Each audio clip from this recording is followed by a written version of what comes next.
Là, l'objectif, évidemment, c'est pas pour les maladies neuro, c'est pour la cardio, mais l'idée, c'est de vous présenter une forme de modèle. Enfin, un modèle, attention, avec ses défauts, ses limites, mais un modèle un peu type pour la pérennisation d'un projet un peu de ce type-là. Alors, d'autant que pour la petite histoire, tout est lié, parce que moi, j'ai passé 10 ans en neuro dans le conseil médical et paramédical des 3 associations, et qu'effectivement, on a travaillé ensemble au montage du dispositif que Martine et Marie-Christine animent. Et pour la petite histoire, même avant ça, et pour défendre ô combien la délocalisation des entretiens psy, notamment par téléphone, puisque moi, ça fait presque, je sais plus, presque 15 ans que je travaille par téléphone sur le Creutzfeldt-Jakob. Je ne fais que des entretiens par téléphone, des suivis psychologiques. Et évidemment, c'est pas la gratuité qui empêche le travail psy, c'est pas le téléphone qui empêche le travail psy. Et la démarche inversée, c'est-à-dire marcher sur rendez-vous et rappeler les gens, fonctionne parfaitement. C'était très innovant il y a 15 ans. Maintenant, ça commence à se développer, mais c'est pour dire que les évaluations sont très nettes. Voilà. Donc, on ne peut même plus mettre ça en doute. Donc, on va vous présenter le Centre national de ressources psychologiques de la filière. Nous sommes intégralement financés par la filière cardiogène. Donc, ça, c'est la seule filière qui est dotée d'un centre de ressources psychologiques et qui est évidemment héritée de tout ce qu'on a fait en amont à l'AFM Téléthon, puisque le réseau APIC que je vous présenterai très très succinctement à la fin de la présentation, historiquement, je l'ai coordonné on l'a monté avec Martine et les services régionaux, et puis il était dédié aux maladies neuromusculaires à l'origine, en Rhône-Alpes, et finalement on a voulu transversaliser, parce que l'idée c'était de rendre le soutien psychologique le plus accessible possible, et donc on l'a mutualisé, et ça s'est ouvert aux maladies neurodégénératives rares, donc beaucoup plus large sur une région. On n'a pas encore réussi à développer partout, parce que c'est très agence régionale de santé dépendant, et toutes les agences régionales ne sont pas sensibles de la même manière à ces problématiques de maladies rares. Voilà, donc cardiogène, Philippe Charon a dit si on montait ça, voilà. Et donc on est parti des repères que nous avions déjà. Donc on va vous présenter. C'est toi ? Voilà. Bon, les constats, Juliette en a parlé très brièvement, elle a fait une liste presque exhaustive. Elle est où, Juliette, d'ailleurs ? Voilà.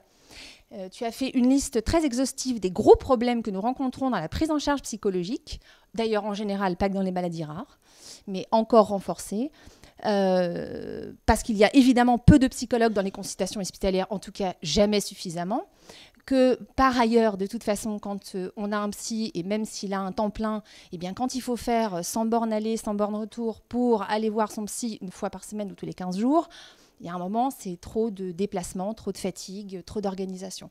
Donc ça ne peut pas répondre à toutes les demandes. Ça répond à une certaine demande, mais pas à toutes. Les consultations publiques, CMP, CMPP sont surchargées. Parfois, on a jusqu'à 1 an d'attente pour avoir une consultation. Et quand on demande un peu d'aide psychologique, souvent, c'est urgent. Donc là, on est dans un temps qui n'est pas acceptable. Et puis, de la part des maladies cardiaques héréditaires pour nous, la demande était de plus en plus croissante. Alors, à la différence des maladies neuro, en cardio, on a des choses à faire. Hein. Alors, les patients en disent des choses très, nobles, en termes de tuyauterie, de bricolage, etc. Parce qu'en cardio, on fait quand même des trucs. On débouche, on rebouche, on place des appareils. Donc, on a des choses à faire. Et la plupart du temps, c'est, on vous a posé un défibrillateur, donc vous n'êtes plus à risque, ou pas, presque, de mort subite. Merci, rentrez chez vous. Et donc, plus on a de choses à faire, c'est comme si moins on avait de choses à penser. Et donc, les cardios, alors à leur décharge, ils ont d'autres choses, ils ont d'autres qualités, mais enfin, ils ne sont pas toujours sensibles, dixit les patients, à cette dimension psychologique, parce que quand ils rentrent chez eux, ils se retrouvent avec l'appareil, avec tout un tas de peur de mort imminente, etc., des problématiques particulières liées aussi aux maladies invisibles, Claire Cécile détaillera. Et donc, la demande se faisait plus pressante, notamment émanant des associations, en disant « mais qu'est-ce qu'on fait de ça, quoi ?» Et donc, il est devenu nécessaire de développer un réseau libéral, puisque l'hôpital et le public en général ne pouvaient pas tout absorber, un réseau libéral spécialisé. C'est-à-dire vraiment la demande, d'ailleurs dans beaucoup de maladies rares, c'est on voudrait des psys qui comprennent un petit peu, alors c'est pas dire ils ne sont pas médecins, mais qu'ils aient des repères au moins essentiels sur les problématiques rencontrées, parce que sinon il faut tout reprendre, et voilà, bref. C'est compliqué. Ils avaient vraiment cette demande-là. Et donc, le Centre national de ressources est né. de ça. La mission principale, comme le réseau APIC d'ailleurs, en Rhône-Alpes, c'était de faciliter l'accès des patients et de leur entourage au sens large, familial, mais aussi professionnel, à une aide psychologique de proximité. Alors ça peut être le téléphone aussi, hein, mais de proximité pour ne pas traverser la région tout entière pour aller voir son psychologue, et adapté évidemment aux problématiques spécifiques des maladies cardiaques héréditaires. Ça, c'est la grande ligne directrice. Cette ligne directrice se décline en 4 grands secteurs d'activité. C'est-à-dire qu'on ne fait pas que la question de l'orientation. On a d'autres missions. Première étape, effectivement, la question de l'orientation, parce que c'est quand même la majeure partie des demandes, avec des entretiens téléphoniques pour évaluer la situation, faire le point. Et en fonction, alors ça peut être ça peut être plusieurs, hein. Des fois il faut 3-4 avant de pouvoir orienter parce qu'il y a quelque chose qui s'élabore doucement. Et puis ensuite, on prend en contact avec le psychologue qui nous semble le plus adapté, parce qu'il faut aussi qu'on sente chez le patient si c'est plutôt quelque chose de très cognitif. L'approche en fait, du psychologue varie beaucoup en fonction de la demande. Donc on essaye de faire coïncider les besoins et les psychologues qu'on a de l'autre côté. Et puis après, il y a tout un travail de suivi, enfin, on y reviendra. Le deuxième grand secteur d'activité, conseil et information. Alors, évidemment de l'information plus générale, par exemple aujourd'hui, ou dans les colloques pour parler de tout ça. Le soutien aux professionnels et aux associations, notamment dans les cas complexes. Donc ça rejoint ce que vous faites, vous. On donne des avis d'experts, notamment sur la mise en place de brochures, des projets de recherche, des protocoles à penser dans certains centres de compétences qui sont en pleine réflexion. Et puis on rédige des documents, newsletters, petites plaquettes en tout genre, dont celle-ci. Voilà, bref, qu'on essaye de diffuser assez largement. Troisième grand secteur d'activité, le secteur réseau. Gros travail, heureusement, on a une secrétaire qui nous aide parce que c'est du boulot. On essaie de développer un annuaire de libéraux, alors psychologues et psychiatres. Bon, les psychiatres ne sont pas très nombreux à l'appel, mais les psychologues, oui, sont très favorables d'ailleurs. Ils sont très intéressés, les psychologues, par plein de choses. Et on a, à l'heure actuelle, sur la France, on a mis un chiffre rond, 350 inscrits, mais on est, je pense, un petit peu au-delà maintenant. C'est pas très homogène pour l'instant sur toute la France, mais on est né, on l'a pas mis d'ailleurs, mais en janvier 2015 officiellement, et l'activité proprement dite, le temps de mettre tous les outils en place, a commencé en juin 2015. Donc ça fait presque une année et demie, donc voilà, c'était un peu long. Et puis la coordination d'un groupe de travail, ça on y tenait beaucoup, puisqu'on a constaté des disparités absolument parfois effrayantes entre les protocoles différents dans les services de génétique, les centres de compétences, centres de référence. Et les psychologues ne sont pas tous au même temps, ils ne sont pas pris de la même manière dans les consultations. Donc on essaye de coordonner le groupe de travail des psys qui travaillent en cardiogénétique. Et puis on essaye de participer aussi à la création de petites brochures d'information pour les enfants, pour parler du test pré-sympto, etc. Donc il y a pas mal de choses qui se jouent là-dessus. Et puis, dernier secteur d'activité qui prend beaucoup de temps, la formation. Parce que ce n'est pas le tout de dire qu'on a un réseau spécialisé si on ne le spécialise pas. Alors, ça reste une sensibilisation plus qu'une formation, mais enfin bon, voilà, il faut quand même appeler un chat. Et donc, on a développé des formations in situ, c'est-à-dire par grande région. Là, récemment, en Aquitaine, on avait quand même une centaine de psychologues libéraux qui se sont mobilisés sur ce projet, qui sont venus à la formation. Et la formation est co-conçue entre nous et les centres de référence locaux, ou le centre de compétences, parce que c'était important pour tout le monde de mobiliser les équipes locales. Et puis récemment on développe, je sens que ça va devenir une habitude, les séminaires par le web. C'est un truc, ça s'appelle Webinar, c'est affreux. Et voilà, et c'est une espèce d'émission télé qu'on regarde en direct sur son ordinateur, et à la suite duquel, donc il y a un médecin, conseiller en génétique, psychologue. Le public est assez large, médecin, psy, enfin on fait des choses un peu transversales. Et puis ensuite il y a un QCM pour savoir si les gens ont bien suivi la formation, voilà, et qui pourraient valider. Alors tout ça, c'est en chantier, hein, c'est des essais de tas de choses, mais enfin, des petits QCM pour valider, entre guillemets, la formation, en tout cas pouvoir dire, quand on s'est assuré qu'ils ont regardé quelque chose qui ne tombe pas des nues. Voilà, quand on a un annuaire pour dire expert, il faut quand même qu'on s'assure du minimum.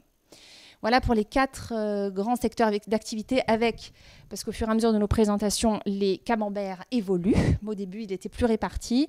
Maintenant, il y a quand même une grosse part d'orientation. Hein. La moitié quand même de notre activité s'attache à ça. La formation a beaucoup augmenté. Le réseau, comme on est aidé par la secrétaire qui envoie les courriers, ça nous prend un tout petit peu moins de temps. Et la partie conseil aussi, 20%. Voilà, mais la partie orientation commence à monter. Cela étant dit, nous, normalement, on ne fait pas de suivi, à la différence de Marie-Christine et Martine. On ne fait pas de suivi psychologique par téléphone parce que là, on ne pourrait pas assurer un temps plein avec toutes les autres activités à côté. On n'y arriverait pas. Donc voilà, on débrouille la situation et ensuite on oriente.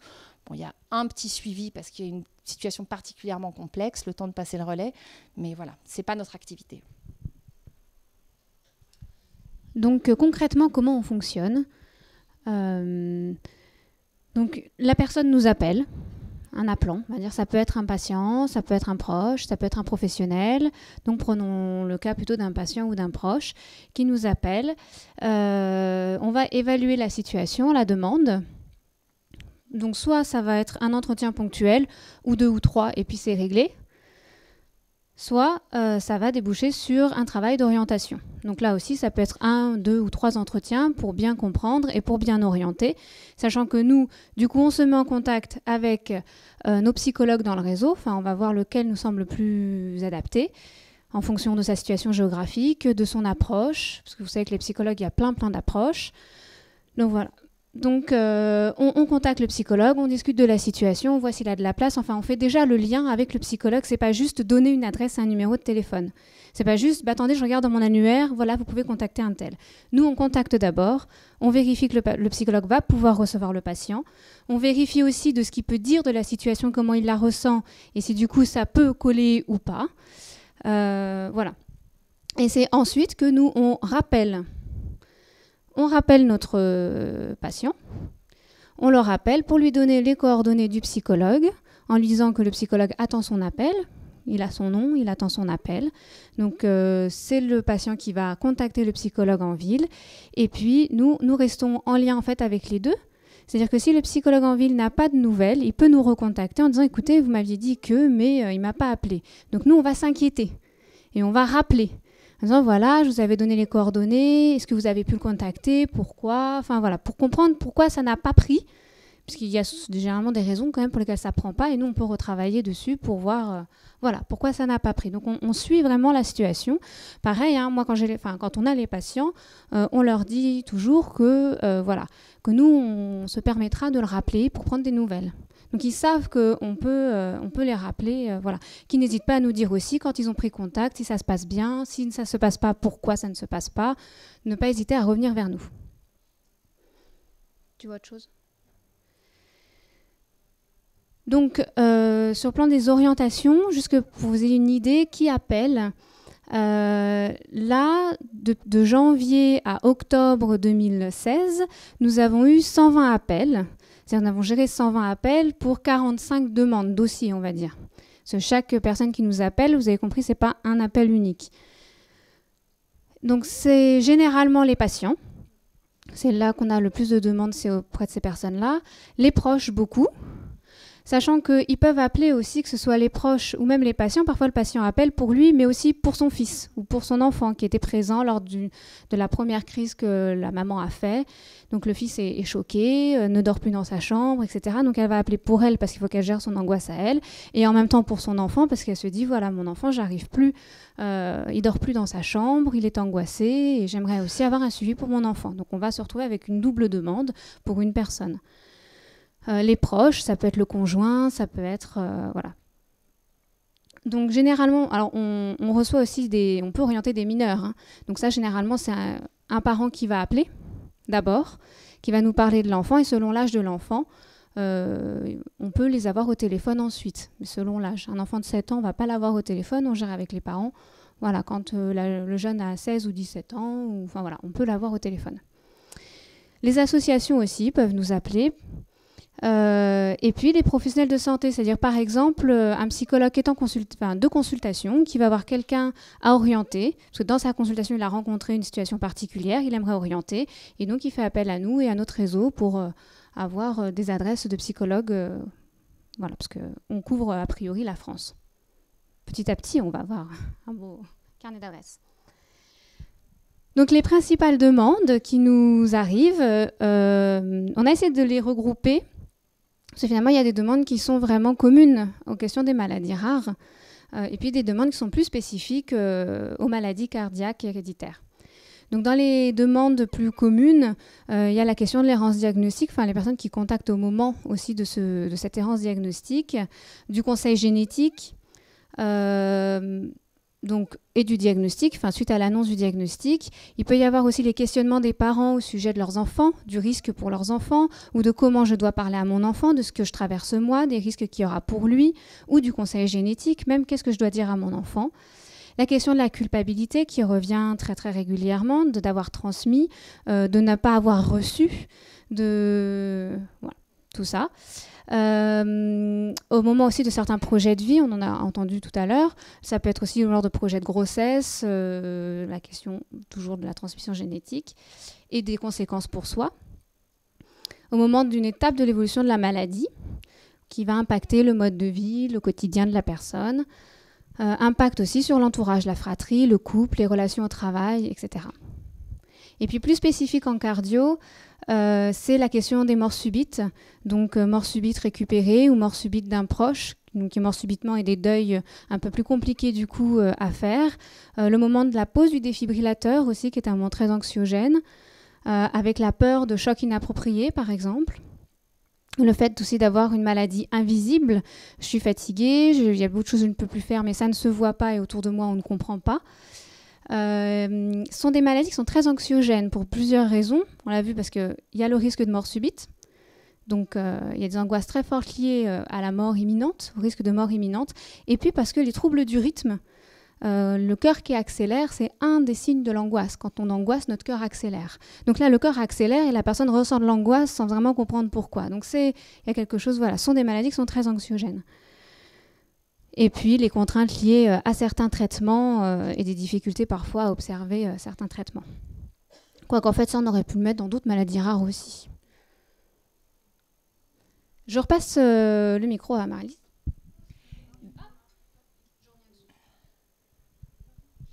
C'est la dernière diapo, hein, tout est bon. Oui, juste une diapo sur le réseau apicronal, puisqu'il vous concerne, puisque c'est évidemment un réseau qui est dédié, donc, comme je le disais tout à l'heure, aux maladies neuromusculaires et neurologiques dégénératives rares. Donc il est vraiment pour l'instant localisé en Rhône-Alpes, mais il marche très très bien. Alors évidemment, puisque on a monté ce réseau-là, on s'est inspiré, donc il y a des choses redondantes. Simplement pour vous rappeler que les missions identiques à notre Centre national de ressources, et bien évidemment c'est toujours œuvrer à faciliter l'accès au soutien psychologique de proximité et adapté, avec des psys formés. Et ils ont les mêmes grands secteurs d'activité, orientation, conseil, formation, réseau, sachant que la formation est quand même moindre, hein, parce qu'il y a une seule région et une fois par an. Là, nous, elle est un peu développée, coordonnée par 2 psychologues avec un équivalent temps plein, je ne l'ai pas dit, mais Claire-Cécile et moi, on s'occupe de la France avec un équivalent temps plein, ce qui explique que ce soit un peu plus lent dans le développement. Et puis le public est le même que le nôtre, malade, aidant naturel, aidant professionnel, enfin le plus large possible. Les spécificités du réseau APIC, il a une dimension donc régionale. Les pathologies concernées sont celles que j'ai citées. La gratuité des soins, parce il faut quand même parler de ce qui fâche sur la question du libéral. Il y a du monde en libéral, sauf que ça coûte cher. Alors dans les maladies cardiaques héréditaires, on a un peu moins ce souci parce que le moment de la perte d'emploi est retardé par rapport aux maladies neuro. Avec quand même des pathologies qui s'expriment parfois gravement, mais d'autres de façon plus légère. Donc les pertes en termes financiers sont un peu moindres. Donc on a un petit peu moins de difficultés. Je dis bien un petit peu. Mais donc, en euros, c'est particulièrement important. La gratuité des soins, on y tenait, c'est notre cheval de bataille depuis 15 ans, voilà, particulièrement. Je vous dirais qu'il y a une bonne nouvelle, c'est que l'assurance maladie commence à se mêler de nos affaires, et ça, c'est plutôt chouette. C'est tout récent, hein, ça date de octobre, là. Alors, le réseau APIC, il était question de faire un peu plus. Il y avait 10 séances au départ. Et puis, l'Agence régionale de santé a mis un petit holà en termes d'enveloppe, des actes dérogatoires. On appelle ça, c'est un peu barbare, mais enfin bon, c'est pour dire que c'est payé par l'Agence régionale de santé. Parce que quand c'est gratuité des soins, oui, bien sûr, il y a quelqu'un qui paye derrière. C'est gratuit pour l'usager, mais ce n'est pas gratuit du tout. Il y a des échanges quand même financiers. Et donc, chaque personne a le droit, chaque personne a le droit à 5 séances par an, renouvelables une fois. Voilà, ce qui permet quand même d'avoir jusqu'à 10 séances dans l'année. Donc, ça ne veut pas dire qu'on fait des psychanalyses au long cours, mais ça permet de débrouiller beaucoup de situations un peu compliquées, des étapes de vie, enfin tout ce qu'on a dit là, finalement qui sont très communes à toutes nos pathologies, et qui a des évaluations au plafond. On est à plus de 93%, je crois, de gens qui sont très satisfaits de l'offre de soins d'APIC. Donc, ça aussi, les évaluations, c'est très important pour faire valoir auprès des tutelles de financer. Et puis, une petite particularité que là, pour le coup, on n'a pour l'instant pas du tout développé dans notre centre, c'est l'accompagnement collectif. C'est-à-dire qu'il y a un accompagnement individuel en cabinet, par téléphone, peu importe, mais aussi une dimension collective avec l'animation de groupes de parole. Alors, soit c'est en fonction des pathologies, soit c'est en fonction des problématiques très transversales, voilà. Mais il y a beaucoup d'activités de groupe et il y a beaucoup de monde qui apprécie beaucoup ce sentiment d'appartenance autour de ça. Voilà, l'activité très globale, c'est quand même plus de 300 personnes par an. Je ne sais pas si vous vous rendez compte, le volume. Là, c'était 345 en un an sur le plan national, c'est 300 par an sur le plan régional. C'est énorme. Alors, il est né en 2011. Il a donc 5 ans et demi. Il était question de le fermer tous les 2 ans parce que l'Agence régionale de santé adore monter puis démonter. Enfin, pardon, je suis un petit peu des fois remontée, mais et finalement, il a survécu. Il a survécu à toutes les tempêtes parce que c'est un réseau que l'agence quand même a reconnu comme le moins coûteux par rapport aux services rendus de toute la région, de tous les réseaux de santé. Pas mal, hein? Donc voilà, Elisabeth a un travail de dingue, c'est bien rodé maintenant et voilà, c'était un projet très innovant à l'époque et qu'on a donc dupliqué encore plus sur Cardiogène. Voilà, mais donc la gratuité des soins, ça c'est pour donc la bonne nouvelle, puisque nous c'est vraiment notre fer de lance. Ça suffit de penser qu'il faut payer pour avancer. Alors ça peut faire partie des choses à faire, notamment en psychanalyse. Je suis très tranquille, je suis psychanalyste, donc je peux le dire. C'est très important, mais il n'y a pas que ça. Tout le monde ne demande pas un travail analytique. Il y a d'autres types d'approches. Il y a une temporalité qui n'est pas forcément longue. Il n'y a pas forcément besoin de payer 100 € la séance pour pouvoir faire un travail sur soi. Donc, il faut pouvoir ouvrir l'éventail des possibilités d'accès à ces soins psy. Et donc, la gratuité des soins, ça en fait partie. Alors, la bonne nouvelle, c'est qu'au mois d'octobre, a priori, les députés auraient signé un début d'expérimentation. Alors, on n'a pas tous les détails, on ne sait pas exactement où, mais en tout cas, pour faciliter l'accès des soins, notamment pour les enfants, alors de 6 à 21, je sais plus. C'est les enfants parfois grands, mais ils vont expérimenter à partir de janvier la possibilité de rembourser des séances de psy, donc par l'assurance maladie. Et ça, ce serait pourvu que ce soit bien évalué et bien ficelé et que ça puisse convaincre le monde qu'on a besoin de financer on a besoin du réseau libéral pour avancer, sinon on n'en sort pas, quoi. Voilà. Alors ça ne veut pas dire que ces réseaux-là doivent mourir derrière, parce que c'est pas parce qu'on enlève le prix d'une séance qu'on règle tous les problèmes, notamment de coordination, de formation des psychologues et de centralisation de la demande pour rendre pertinente l'orientation. Donc de toute façon, ces réseaux-là, ils ont le droit d'exister, en plus. Voilà, ça c'était l'origine d'APIC. Est-ce que tu as précisé que c'était à domicile? Oui. Ah non, pas du tout, je ne l'ai pas dit. Ah ben voilà, non, ça change tout. Ouais. Ce sont des séances à domicile. Alors, pas que. Il y a toutes les possibilités, c'est ça qui est important. Voilà, c'est très important. Il y a tout est possible. Ça peut se faire par téléphone et ça répond beaucoup aux problématiques de la honte, notamment qu'on voit beaucoup quand même dans la question de la maladie. Donc ça, le voix à voix et non pas le face à face permet quand même une approche ou un premier contact, voilà. Notamment quand il y a toute la question de la honte qui est à travailler. Mais il y a du cabinet normal. Pour les gens, notamment les proches, etc. Et puis, il y a du cabinet, il y a du domicile, il y a du déplacement des psychologues à domicile. Et ça nous rend grand service par moment quand les gens ne peuvent pas se déplacer ou sont très isolés.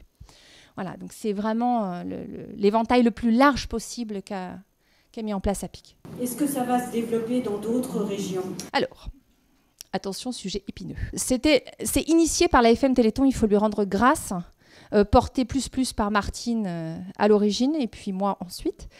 On a tenté un réseau identique en PACA et en Île-de-France. En Île-de-France, on y travaille, on devrait probablement y arriver. En PACA, eh bien, bonne chance. On a tout essayé, c'est pas faute d'avoir. C'est très très compliqué. Là, on a parlé maladies rares, on a parlé handicap, dysarthrie, problèmes de ventilation. On nous a répondu diététique et sport et santé. Donc voilà, c'est pour vous dire simplement, c'est un peu caricatural, mais on n'était pas loin de ça. Donc aux grandes dames d'ailleurs de Jean Pouget, qui était quand même, qui était de notre côté, Jean Pouget qui était coordinateur du centre de référence des maladies neuromusculaires là-bas à Marseille, qui nous a soutenus bec et ongle à l'agence et pour qui c'est une évidence. Bon, on est tombé sur un monsieur maladie rare qui en avait pas grand-chose à faire, pour dire les choses poliment, des maladies rares. Voilà, mais quand monsieur va partir, probablement que... Voilà, c'est aussi un coup de chance. Hein. En Rhône-Alpes, on s'est heurté pendant des années à des « oui, revenez, c'est très intéressant votre projet, etc. » Puis finalement, on n'a pas attendu les financements, je l'ai coordonné, on est revenu avec des chiffres, on a tapé du poing sur la table, mais on est aussi tombé en face à une dame qui était elle-même handicapée et qui était particulièrement sensible à ces problématiques et qui a dit « très bien, eh bien on y va ». Donc il faut aussi avoir un peu de chance. Voilà, aussi. En Île-de-France, c'est un gros réseau qui devrait s'appeler Handicap Neuro. Donc c'est beaucoup plus gros que, voilà, c'est plus large que seulement neurodégénératif. On a quelques...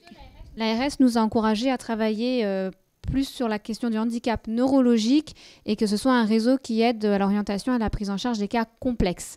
Parce qu'ils avaient un projet, eux, en parallèle sur le plan médical, donc ça rejoignait un projet plus large. La gratuité, c'est uniquement pour les personnes, pas pour les aidants. Sur APIC, c'est pour tout le monde. Tout le monde, y compris un aidant professionnel qui serait isolé, c'est-à-dire qui ne serait pas dans une association où il n'y a pas, par exemple, de régulateur psy avec lequel l'aidant peut débriefer, etc. S'il n'y a pas tout ça, s'il demande de l'aide à APIC, c'est OK. Ah ouais, ça permet une liberté, une souplesse et une grande réactivité.